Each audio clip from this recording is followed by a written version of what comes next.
Bismillahirrahmanirrahim. Assalamualaikum warahmatullahi wabarakatuh. Perkenalkan, saya Afandi Ahmad, NIM channel 111710.7.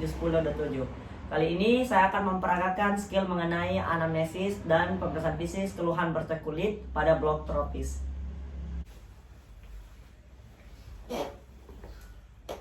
Perkenalkan, saya Dr. Afandi yang sedang jaga dan bertugas di pada klinik pada sore hari ini. Kalau boleh tahu dengan Bapak siapa? Bapak Iqbal. Bapak Iqbal. Bapak Iqbal umurnya berapa, Pak? 45 tahun, Dok. 45 tahun. Pekerjaan apa, Pak? Ojek online, Dok. Ojek online. Alamatnya di mana, Pak? Di BTP, Dok. Oh, BTP. Ya, baik, Pak. Untuk kedepannya mungkin saya akan mengajukan beberapa pertanyaan yang sedikit bersifat sensitif. Tapi Bapak tidak perlu khawatir, saya akan menjaga kerasaannya seprofesional mungkin. Dan juga saya sarankan Bapak menjawabnya sejauh mungkin supaya membantu saya untuk menegakkan diagnosis atas apa yang Bapak keluhkan ya, Pak ya. Bagaimana, apakah Bapak bersedia? Bersedia, Dok. Oh ya, Pak. Kalau boleh tahu apa keluhan Pak? Dok, di pundak kanan mungkin ada bercak-bercak putih, Dok. Oh, ada bercak putih. Itu di bagian mana, Pak? Hanya di pundak kanan, Dok. Tidak ada di tempat lain? Tidak ada. Oh, hanya pundak kanannya. Sejak kapan munculnya, Pak? Sudah sejak 6 bulan yang lalu, Dok. Oh, sejak 6 bulan yang lalu. Apakah bercaknya itu hilang timbul? Apa dia menetap pada di pundaknya, Pak? Menetap, Dok. Menetap dia selama 6 bulan ini. Iya, Dok. Awalnya bercak putih itu muncul di sebelah mana, Pak? Iya, awalnya itu yang di pundak kanan sih, Dok. Di kanan. Tapi dia itu ukurannya kecil jadi kayak koin, tapi makin lama itu besar dan menyebar. Oh, jadi dia dari kecil kemudian menyebar besar begitu ya? Iya, Dok. Oh ya, Pak, apakah sejak munculnya bercak putih ini, apakah Bapak disertai demam? Ada, Dok. Demamnya? Iya, Dok. Bercak putihnya itu gatal atau tidak, Pak? Tidak, Dok. Oh, tidak gatal. Sebelum munculnya bercak putih ini, Pak, apakah pernah digigit serangga atau jatuh atau sebagainya? Tidak pernah sih, Dok. Anda pernah digigit? Ini pernah digigit serangga ya, Pak ya? Iya. Apakah bercak putih ini disertai dengan kram atau nyeri? Tidak ada sih, Dok. Oh, tidak ada nyeri. Tidak ada nyeri. Dari nyeri apa? Iya, Dok. Apakah bercak putihnya ini pernah Bapak alami sebelumnya? Tidak pernah, Dok. Tidak Baru pernah. pertama kali ini. Baru pertama kali ini.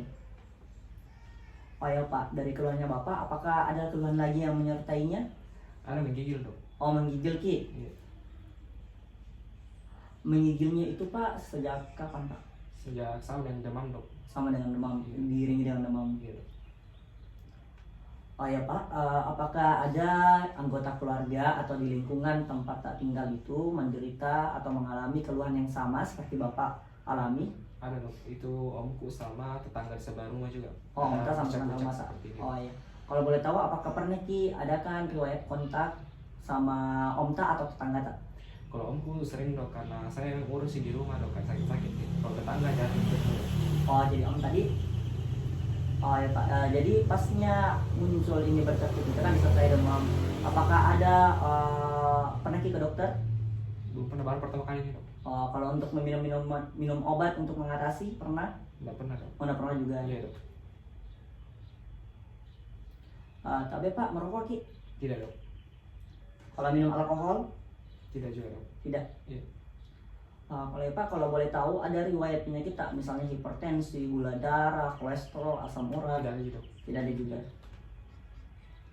Nah ya Pak, jadi saya bacakan ulang Pak. Kalau misalnya ada yang ingin ditambahkan, Bapak langsung tambahkan saja. Kalau misalnya ada dikurangi saja Pak ya.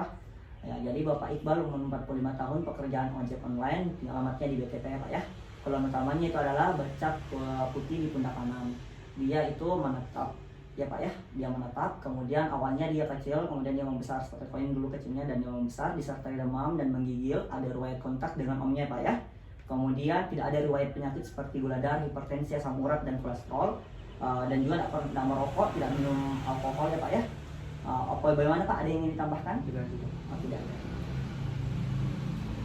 Baik Pak, untuk mendiagnosis lebih lanjutnya mungkin saya akan memerlukan beberapa pemeriksaan. Salah satunya pemeriksaan sensitivitas dan susunan sarafnya Bapak. Mungkin saya akan menyentuh meraba bagian tubuhnya Bapak, tapi Bapak tidak perlu khawatir. Saya akan melakukannya seprofesional mungkin dan akan menjaga kerahasiaannya. Tujuannya untuk lebih mendiagnosis lagi, lebih mengetahui penyakit apa atas keluhan-keluhannya yang tadi Bapak sampaikan ke saya. Bagaimana Pak? Apakah Bapak bersedia? Bersedia, Dok. Ya, kalau Bapak bersedia, silakan baring di tempat tidur pemeriksaan sambil saya menyiapkan dan menyusun alat dan bahan yang akan saya gunakan sambil saya mencuci tangan. Ya Pak ya. Ya. Silakan Pak. Adapun alat dan bahan yang digunakan yaitu handscoon, tensimeter, kemudian termometer, stetoskop, kemudian kaca pembesar, kemudian tabung reaksi yang di isinya ada air dingin dan air hangat, kemudian kapas yang salah satu ujungnya diruncingkan, kemudian ada jarum suntik steril, kemudian ada tempat sampah medis dan non medis, kemudian ada alat untuk dilakukan dokumentasi, dan juga ada hand rub atau alkohol 70%, bisa juga menggunakan air mengalir dengan sabun. Baik, langkah selanjutnya itu saya akan melakukan pemeriksaan fisik. Terlebih dahulu saya telah melakukan cuci tangan rutin selama 6 langkah dan juga meminta pasien untuk duduk atau berbaring di tempat tidur pemeriksaan. Baik, langkah pertama yang saya lakukan yaitu menilai keadaan umum dari pasien. Kita lihat apakah pasien dalam keadaan sakit berat, sakit ringan maupun sakit sedang. Kemudian kita lihat lagi maksa indeks tubuh dari pasien atau status gizi dari pasien dengan cara melakukan pengukuran tinggi badan dan berat badan pasien, kemudian dimasukkan dalam satu rumus untuk menentukan IMT dari pasien. Kemudian setelah itu menentukan tanda-tanda vital pasien. Terlebih dahulu di sini saya melakukan pemeriksaan tekanan darah pada pasien. Tekanan darah bisa dilakukan secara berbaring maupun duduk. Tapi Pak, saya akan melakukan pemeriksaan tekanan darah ya Pak ya.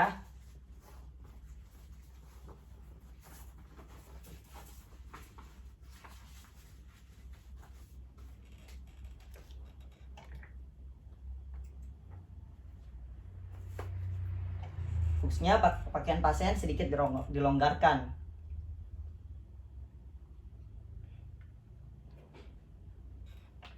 Untuk menilai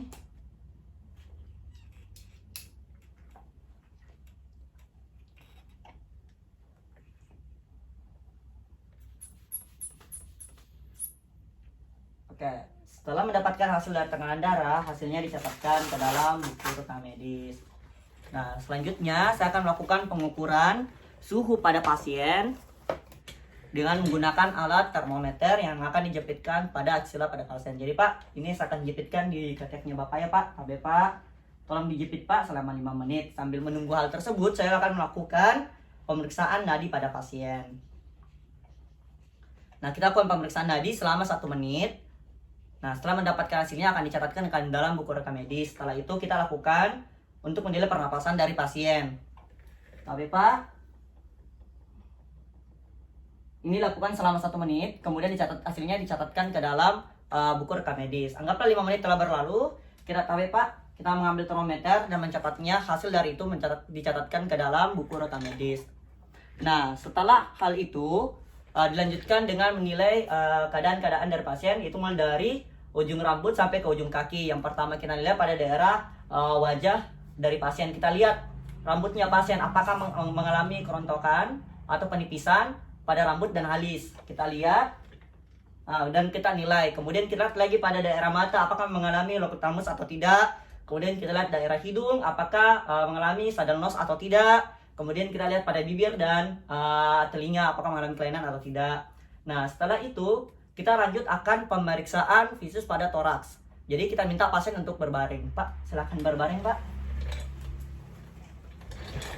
Oke, pada pemeriksaan toraks ada 4 yang akan dilakukan. Yang pertama inspeksi, yang kedua palpasi, yang ketiga perkusi, yang keempat adalah auskultasi. Yang pertama kita inspeksi. Jadi Pak, tapi Pak mungkin bajunya agak sedikit direngangkan ya Pak ya.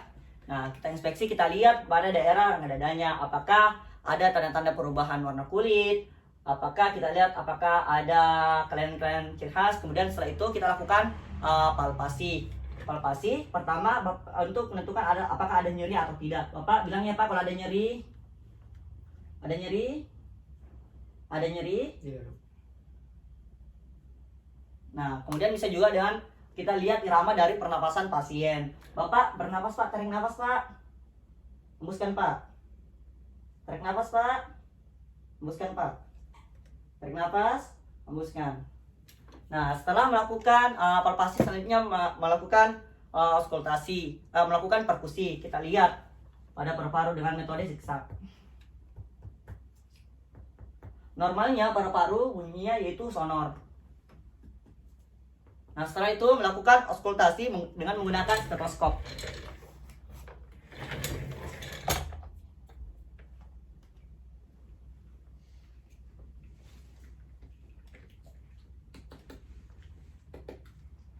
Ya, Bapak bernafas Pak ya, untuk mendengar suara pernafasan dari pasien. Nah, setelah itu kita lanjutkan pada pemeriksaan dari klempis abdomen. Pertama seperti halnya dengan pemeriksaan toras, yaitu terdiri dari inspeksi, palpasi, perkusi, dan auskultasi. Pertama yaitu kita lihat inspeksi terlebih dahulu. Kita lihat apakah ada perubahan kulit pada daerah abdomen, kita lihat apakah ada massa, apakah ada perebaran vena, kita lihat kemudian apakah ada kelainan-kelainan lainnya. Kemudian setelah itu kita lakukan palpasi ringan untuk menentukan apakah ada nyeri tekan atau tidak. Ada nyeri tekan Pak? Nah, begitu juga. Apakah ada nyeri Pak? Tidak, Dok. Nah, kemudian selanjutnya palpasi untuk menentukan apakah ada pembasaran pada hepar maupun lien. Dengan cara terlebih dahulu meminta pasien untuk menepukkan kakinya. Tapi Pak, tolong tepukkan kakinya lagi Pak. Ya. Kemudian lakukan pemeriksaan untuk menilai apakah ada pembasaran pada lien dengan cara sampai ke sias kiri. Bapak tarik nafas Pak, hembuskan. Bapak tarik nafas Pak, hembuskan. Bapak tarik nafas Pak, hembuskan. Begitu juga untuk menilai apakah ada pembesaran pada hepar. Sebaliknya, sampai ke sias kanan. Bapak tarik nafas Pak, hembuskan. Bapak tarik nafas Pak, hembuskan. Bapak tarik nafas Pak, hembuskan. Oke. Kemudian setelah itu Bapak bisa diluruskan kakinya. Kemudian kita nilai lagi pada daerah kakinya, apakah ada udem maupun luka-luka lainnya pada daerah kaki. Nah, setelah itu kita lanjutkan pada pemeriksaan khusus pada kelainan yang telah dikeluhkan oleh pasien. Bapak bisa duduk Pak, dan meminta pasien untuk membuka bajunya agar kita bisa melihatnya lebih jelas. Nah, setelah itu pertama kita lakukan inspeksi terlebih dahulu pada luka yang telah kita lihat inspeksi, kita lihat kronologisnya bagaimana, kita lihat bentuknya bagaimana, apakah ada kelainan-kelainan ciri khasnya, kita lihat permukaan bagaimana. Kemudian setelah itu kita akan lakukan palpasi. Terlebih dahulu kita menggunakan handscone.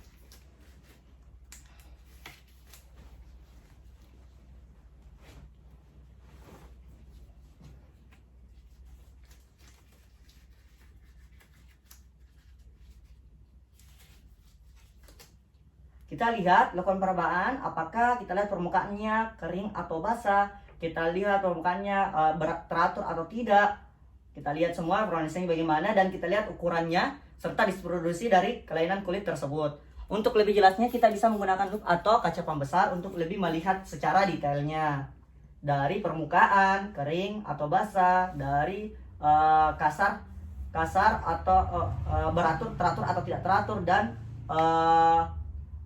luas dari lesi tersebut kita lihat, dan distribusinya. Nah, setelah itu kita akan lakukan dokumentasi pada lesinya. Gunanya untuk melakukan dokumentasi ketika pasien untuk melakukan check up, kita bisa lihat perkembangannya bagaimana. Nah, oke. Setelah itu kita lanjut untuk uji sensitivitas terlebih dahulu dengan membuka handscone. Kemudian membuatnya ke tempat sampah. Nah, setelah itu kita lanjut lagi ke uji sensitivitas. Di sini kita jelaskan kepada pasien apa-apa saja yang akan digunakan. Yang pertama Pak, saya akan gunakan yaitu kapas yang salah satu ujungnya telah diruncingkan ya Pak ya. Nanti Bapak tolong Bapak bilang rasa kalau Bapak rasa, dan bilang tidak kalau Bapak tidak rasa. Bapak bisa lihat dulu Pak. Bapak rasa? Rasa, Dok. Bapak rasa? Tidak, Dok. Oke. Bapak bisa tutup matanya Pak. Nah, Bapak rasa? Iya, Dok. Bapak rasa? Tidak, Dok.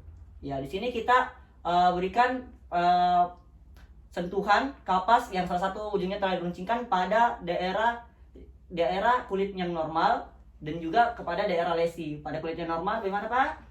Terasa, Dok. Rasa Pak? Tidak. Oke.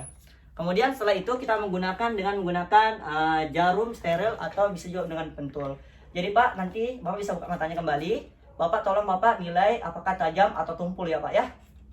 Bapak bisa lihat Pak. Bagaimana rasanya Pak? Terasa tajam dok. Terasa tajam. Bagaimana rasanya Pak? Tidak terasa. Tidak terasa. Oke. Baik, Bapak silakan tutup matanya kembali Pak. Bapak nilai Pak ya. Kemudian di sini saya akan melakukan sedikit penekanan pada daerah kulit normal maupun di lesi. Bagaimana Pak? Bapak rasa? Terasa dok. Bapak rasa? Tidak dok. Bapak rasa? Terasa dok. Bapak rasa? Tidak dok. Oke. Setelah itu saya akan menggunakan untuk pengukuran suhu dengan menggunakan tabung yang telah berisi air hangat dan air dingin ya Pak ya. Jadi Bapak tolong Bapak kalau Bapak rasa bilang rasa ya Pak ya. Yang pertama ini. Ya Pak rasa? Terasa dok, hangat dok. Hangat. Tidak terasa dok. Oke, ini Bapak rasa? Terasa dingin dok. Tidak dok. Oke, Bapak silakan tutup mata. Karena Bapak jelas, Bapak bilang ya Pak rasanya. Mana Pak? Bagaimana Pak rasanya? Terasa hangat dok. Kalau di sini Pak, Tidak terasa dok. yang ini Pak, Terasa dingin dok. di sini Pak, Tidak terasa dok. ini Pak, Terasa. ini, Tidak terasa dok. ini. Terasa dingin dok. Oke. Setelah melakukan uji sensitivitas kepada pasien, selanjutnya kita akan melakukan pengujian saraf tepi.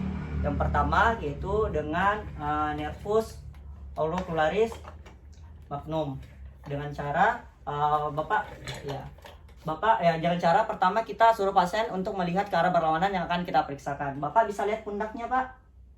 Lagi Pak, lebih lagi Pak. Kemudian kita lakukan inspeksi terlebih dahulu. Kita lihat apakah ada pembesaran atau penebalan dari nervus auricularis magnumnya. Kita lihat di sini kita bisa lebih spesifiknya ke arah musculus sternocleidomastoideus. Kita lihat. Kemudian ketika kita lihat tidak ada pembesaran, kita lakukan palpasi dengan 2 jari, telunjuk dan tengah. Kita nilai apakah ada penebalan atau pembesaran dari nervus tersebut. Kalau misalnya ada, biasa seperti rantai. Bisa 2 jari maupun 1 jari. Begitu juga dengan sebaliknya. Bapak bisa lihat pundak sebaliknya Pak. Lebih lagi Pak ya. Kita lagi ke musculus sternocleidomastoideusnya. Kita lihat. Kemudian kita inspeksi terlebih dahulu apakah ada pembesaran atau penebalan atau tidak. Kemudian kita lakukan palpasi ringan. Sambil kita melihat ekspresi dari pasien. Ekspresinya bagaimana kita lihat. Oke. Setelah itu kita lanjut kepada nervus radialis. Nah, nervus radialis pertama kita minta kepada pasien, oke Pak. Kita pegang tangan pasien dengan menggunakan tangan kanan kita. Kita lakukan pemeriksaan pada tangan kanan juga pasien. Yang pertama kita minta pasien untuk mendekukannya 60 derajat. Kemudian kita lakukan parabaan di sepertiga lengan di antara musculus triceps brachii, caput lobum dan bilateral. Parabaan. Nah, kita minta juga pasien untuk sedikit rileks dan agak lemaskan ototnya Pak ya. Nah, kita lakukan parabaan dan lakukan penekanan sambil melihat ekspresi dari pasien. Oke. Begitu juga dengan sebaliknya. Ya Pak ya, tangan sebaliknya kita lihat. Kemudian lakukan juga penekanan di sepertiga lengan di musculus triceps brachii, caput lobum. Kenal kita lihat.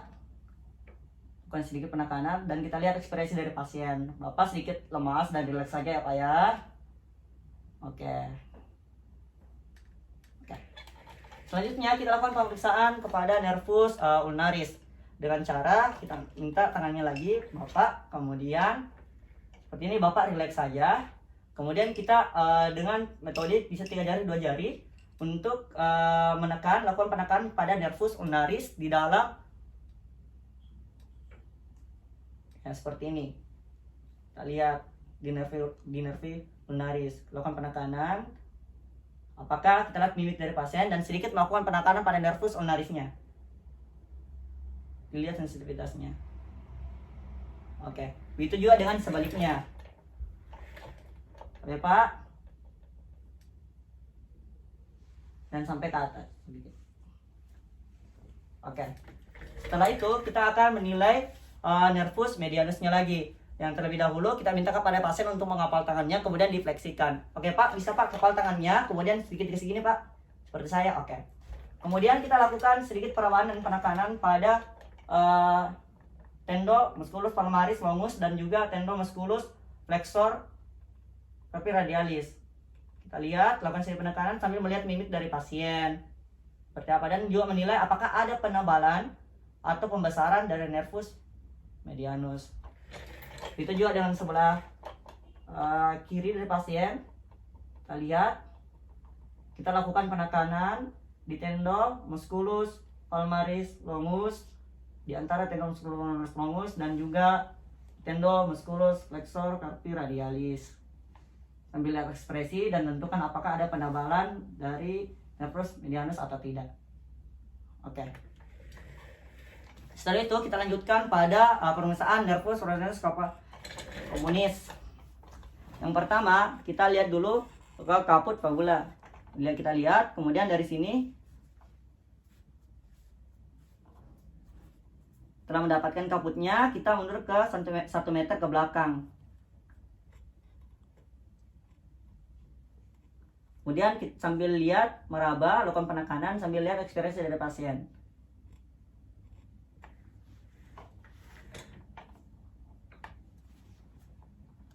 Oke, setelah itu kita lakukan lagi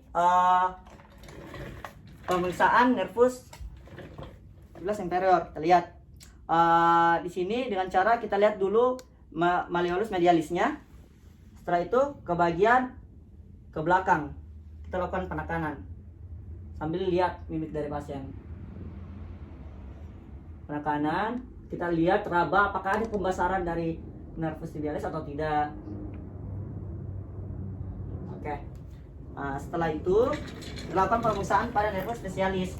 Kita lihat lagi ke bagian wajah pasien. Jadi Bapak bisa tutup matanya, Pak.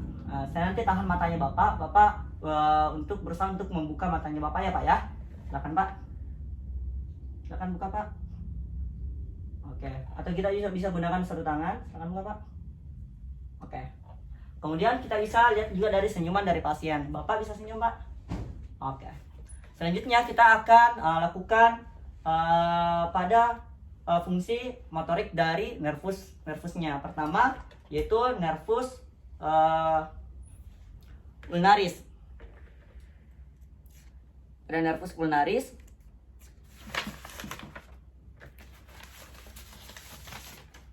Nervus ulnaris dengan cara Bapak bisa ingin tangannya, Pak.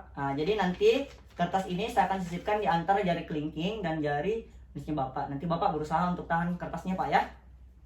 Ya, tahan, Pak. Ini untuk menilai motorik dari nervus ulnaris. Kemudian lanjut lagi. Bapak tahan, Pak. Oke.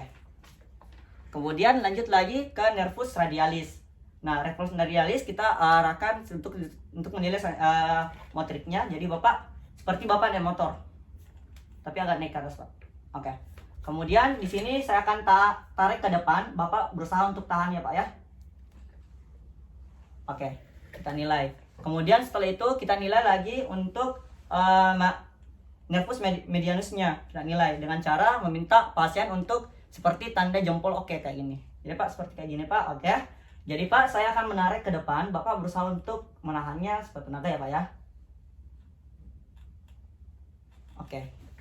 Itu. Kemudian kita lanjut untuk melihat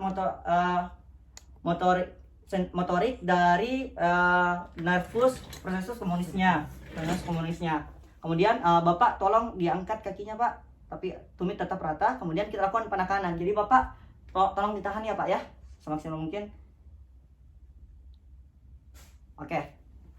Nah, setelah melakukan penilaian dan pemeriksaan motorik, selanjutnya kita lakukan penilaian terhadap sensorik dari pasien dengan menggunakan pulpen. Ini dilakukan pada telapak tangan dan juga telapak kaki dari pasien. Jadi tapi Pak mungkin nanti saya akan tunjukkan. Nanti Bapak tutup mata dan tunjukkan juga di arah mana saya melakukan penunjukan. Ya, Pak ya. Bapak silakan tutup matanya, Pak. Dari mana, Pak? Oke. Dari mana, Pak? Oke. Dari mana, Pak? Oke. Begitu juga dengan sebelahnya. Di arah mana, Pak? Oke. Arah mana, Pak? Oke. Arah mana? Oke, arah mana? Oke. Begitu juga dengan telapak kaki. Bapak bisa tabek telapak. Oke, Bapak silakan buka matanya. Jadi halnya sama dengan telapak tangannya tadi Bapak ya, Pak ya. Tolong ditunjuk, Pak. Jadi tolong ditutup matanya, Pak. Ini di mana, Pak? Oke. Oke, Pak. Ini di mana, Pak? Oke, ini di mana, Pak? Oke. Begitu juga dengan kaki selanjutnya. Oke. Bapak tutup matanya, Pak ya. Tentukan di mana lokasi saya melakukan penunjukan, Pak. Oke. Oke. Oke, Pak.